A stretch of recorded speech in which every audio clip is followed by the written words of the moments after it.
जहेज की लानत के हत्थे कोई ना कोई औरत चढ़ती है, कोई ना कोई खानदान चढ़ता है, कोई ना कोई बच्चा जो है उसकी भेंट चढ़ता जाता है। ये हम और आप बखूबी जानते हैं अगर हमारी नजर अखबार शादी ब्याह के अंदर जो कहा जाता है, इसके लिए मफहूम अपनी हद में नहीं रहा। यह मफहूम जो है इसका कि यह बुनियादी जरूरतों तक ना रहा, यह बुनियादी जरूरतों से आगे बढ़ते बढ़ते उस मुकाम पर पहुंचा जहां यह इंसानियत के इस्तेहसाल का जरिया बन गया, इंसानियत पर जुल्म ढाने का जरिया बन गया। और वाज़ेह अल्फाज में अगर कहूं तो इस मुआशरे के वो नौजवान जिनकी जवामर्दी पे हमें फख्र होना चाहिए था, उनकी जवामर्दी जब नामर्दी में बदली तो औरत के सहारे जीने का एक सहारा ये जो मासूम बच्चों और उन मासूम औरतों का चेहरा सामने आने लगता है जो इस रस्म की भेंट चढ़ती चली गई है।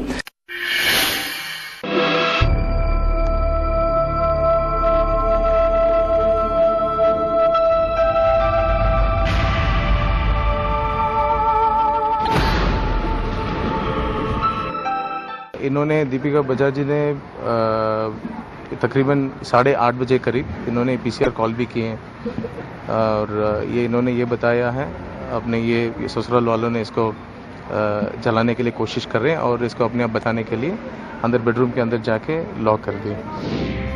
वाह रे मासूमियत!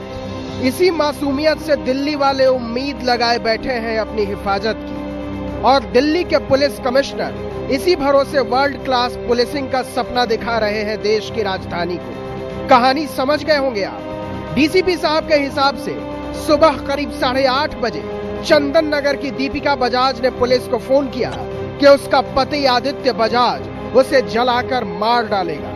इसके बाद करीब 20 मिनट तक वो अपने पति से बचती रही, उलझती रही। उसे लगता रहा कि पुलिस आकर उसे बचा लेगी, लेकिन जब वक्त पर पहुंच ही जाए तो दिल्ली पुलिस की पहचान का क्या होगा। आखिरकार दीपिका ने अपने पति के सामने हथियार डाल दिए, आग की लपटें उठने लगी, लेकिन तब भी दिल्ली पुलिस का कोई अता पता न था। वो पहुंची तब जब दीपिका 100% जल चुकी थी। 2 किलोमीटर का सफर तय करने में दिल्ली की वर्ल्ड क्लास पुलिस को आधा घंटा लग गया, लेकिन इस काहिली पर दिल्ली पुलिस की ये डपोरशंकी देखिए। पीसीआर कॉल किया इन्होंने और उसके बाद जब ये पीसीआर लोग आए थे उस समय they found the girl was already dead. और बाकी ये आग लगी थी इनके रूम में और ये फायर वालों ने आके इसको आग बुझाया। तो ऐसी पुलिस के भरोसे है दिल्ली, जो पुलिस नाम, पता, ठिकाना सब मालूम होने के बावजूद आधे घंटे तक मौका वारदात पर नहीं पहुंच सकती। वो पुलिस अगर आतंकवाद से मुकाबले की बात करती है तो इससे घटिया मजाक और क्या होगा।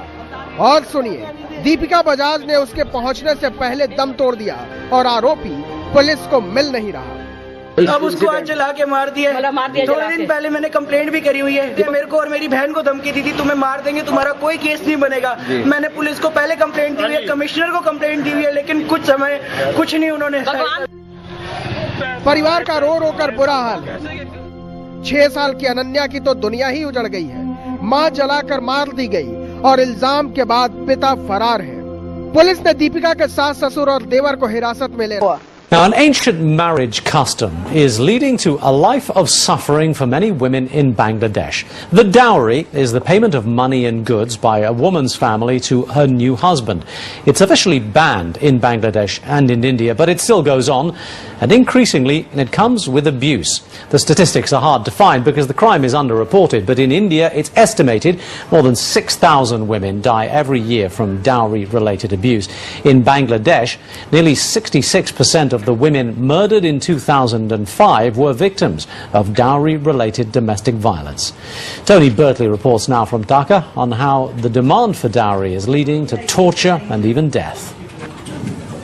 A traditional wedding in a developing country, it should be the start of the happiest period. For some women in Bangladesh, it can signal the start of a nightmare which can lead to abuse, torture and finally murder. Even though it's illegal, many Bangladesh marriages happen with an agreed dowry. In hard times, it's sometimes not enough. Reena got married when she was 12. Her parents paid nearly $300 for her dowry. It was $400 and a bicycle less than what had been agreed, and her husband inflicted a horrific punishment. I didn't know anything about acid. I was sleeping in my father's house when he and his friends broke in and poured acid on my face. I was shouting and screaming, "Fire on my face!" But nobody splashed water on my face. That's why I suffered severe burns. Before this, Reena had been tortured with burning sticks for more money. Her parents endured their own torture because they were poor and couldn't pay. They, like many others, had to endure in silence. They torture their wives, the husbands, they torture their wives for dowry demands. They continue. It's not only during the marriage. The demand for money continues after the marriage. And this is, marriage is a big, income source for men. In many cases, these wives would like to leave their husband, this abusive husband, and that these husbands cannot accept. And then they throw acid, so that, if you are leaving me, you don't have any future. There are no nationwide statistics of just how many dowry brides are killed and tortured, but it's estimated there are thousands every year, though the overwhelming majority are never reported to police.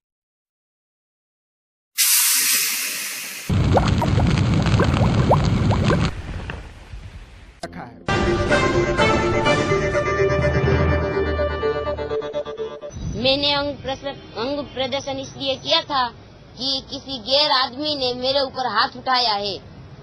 वो मेरा कोई आदमी नहीं है और वो मुझे खाना नहीं खिलाता है, मुझे रोटी नहीं देता है। वो पार का इंसान है, पार का पुरुष है, उसको कोई हक नहीं है मुझ पे हाथ उठाने का बराबर। और मैंने कपड़े इसलिए निकाले, मैंने अंग प्रदर्शन इसलिए किया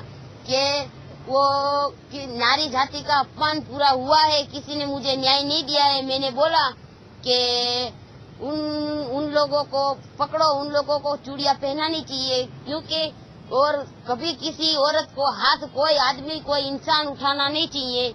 और मेरी मांग यही है कि उस इंसान को सरेआम चूड़ियां पहनानी चाहिए। यही मेरा जवाब है और यही मेरी बात है।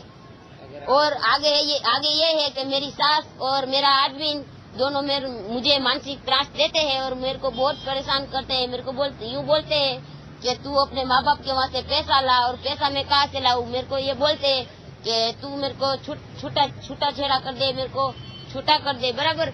तो मेरे को छूटा नहीं करना है, फिर भी मेरे को जान से मार देने की धमकी देते हैं और कहते हैं कि तू यहाँ से चली जा, नहीं तो तेरे को मार देंगे। और बीच में मेरे को इतना टेंशन दे दिया, इतना टेंशन दे दिया। 2 साल हुआ। 2 साल से पहले मैं दाखिल हुई थी हॉस्पिटल में। मैंने मरने के लिए इन लोगों की मानसिक त्रास की वजह से मरने के लिए मैंने दवाई पी थी, जहरी दवाई, जो कम नसीब से बदनसीबी से मैं बच गई। जो सद्भावना हॉस्पिटल में मैं दाखिल हुई थी, पर उधर मैं बदनसीबी से बदकिस्मती से मैं बच गई। अब मुझे न्याय Pauline Janita of Trichy, pregnant, seriously bruised and nursing a severe brain injury, was flown home to India from the United States. Well, indications are she was allegedly beaten up by her husband, an Infosys employee in the US, and thrown out of a moving car there. She was rescued by a Pakistani doctor and sent home. Sandhya Ravishankar has that story. 23-year-old Smolin Janita signals victory after battling a grueling ordeal. 7 months pregnant with 52 fractures. In coma for more than 3 months, she was abandoned in a US hospital by her husband, an Infosys employee based there. Husband Christy Daniels denies this, saying Smolin was injured in a car accident in which he and his sister and parents were hurt as well. He claims that he had provided Smolin's contact number and address in India to the hospital as well. But Smolin's parents say they got to know only when a Pakistani doctor treating her got suspicious, found out her contact details and called them.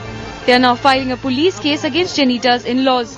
As of now, both mother and child are in stable condition at the Mehta Hospital here in Chennai. Smolin, though, is paralyzed on her left side due to the brain injuries she has suffered.